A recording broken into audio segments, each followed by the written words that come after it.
चले।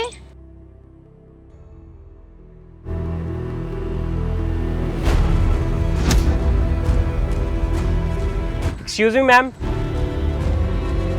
हाँ जी। मैम आप दोनों पढ़े लिखे हो क्या? हम क्या तुम्हें अनपढ़ गवार लग रहे हैं? We are well educated. नहीं नहीं, देखकर लगता तो 1% भी नहीं कि आप दोनों वेल एजुकेटेड हो। गवार तो तुम लग रहे हो जो आती जाती लड़कियों को छेड़ रहे हो। मैडम जी सच बताऊं ना तो आप दोनों की शक्ल और हरकत देख के लगता है आप लोग बिल्कुल पढ़े लिखे नहीं हो, एक नंबर के अनपढ़ गवार लोग हो आप।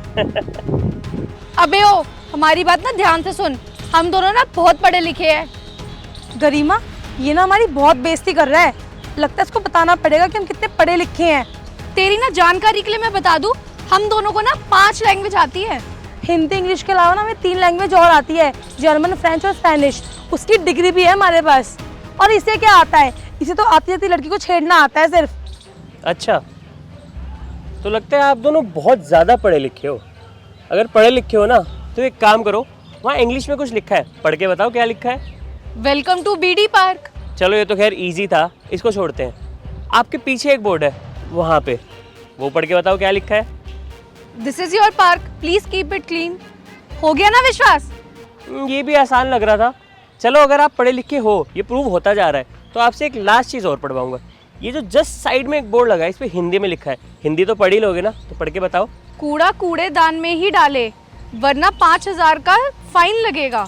वाह, हिंदी तो आपने पढ़ ली, बट शायद आपको इंग्लिश ज़्यादा बेटर समझ आती है, तो क्या मैं आपको इसे इंग्लिश में ट्रांसलेट करके बताऊँ? कोई जरूरत नहीं है, वो मैं खुद ही कर लूंगी। Throw the garbage inside the garbage box only, else you will have to pay a fine of 5000 rupees. बस हो गया विश्वास, अब हम जाए, टाइम वेस्ट कर दिया। एकदम सही मैम, इससे प्रूव हो गया कि आप दोनों सच में पढ़े लिखे हो। तो इसी बात पे निकालिए 5000। 5000 रुपए? 5000 रुपए किस बात के थे तेरे को?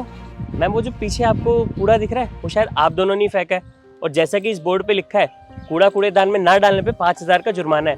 और मैडम यहाँ सीसीटीवी कैमरा भी लगा है, तो आप पे बन गया ना 5000 रुपये का फाइन।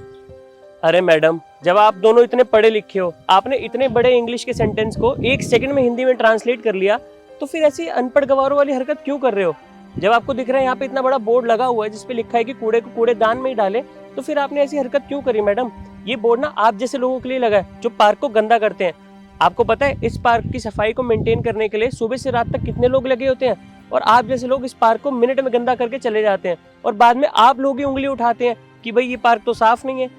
और पार्क तो छोड़िए मैडम, आप लोग देश के भी वही नागरिक होंगे जो देश में भी कूड़ा फैलाते हैं और बाद में सरकार पे उंगली उठाते हैं और बोलते हैं कि सरकार ने देश की सफाई में कोई देखरेख नहीं करी। मैडम, सरकार के साथ साथ ना देश के नागरिक को भी जागरूक होना पड़ेगा और ध्यान रखना पड़ेगा एक एक चीज का। आपने इतनी पढ़ाई लिखाई करी है, लेकिन क्या फायदा मैडम? सिर्फ किताबी ज्ञान से कुछ नहीं होता, आपको नैतिकता भी आनी चाहिए, आपको समझ आना चाहिए कि कैसे क्या चीज होती है। और मैडम, आप लोग अपने घर में भी ऐसे ही करते हो क्या? कुछ भी खाया पिया कचरा वहीं डालते हो? नहीं ना, तो मैडम ये देश भी हमारा घर ही है। जैसे आप लोग अपने घर को साफ रखते हो, वैसे मैम इस देश को साफ रखना भी हमारा ही कर्तव्य है। आप बिल्कुल सही कह रहे हैं, हमसे बहुत बड़ी गलती हो गई है, प्लीज़ हमें माफ़ कर दीजिए, हम ऐसी गलती दोबारा नहीं करेंगे। सर माना कि हमसे बहुत बड़ी गलती हो गई है, प्लीज़ हमें माफ़ कर दीजिए, और इसको हम अभी साफ़ करते हैं। चल गरिमा, क्लीन करते हैं।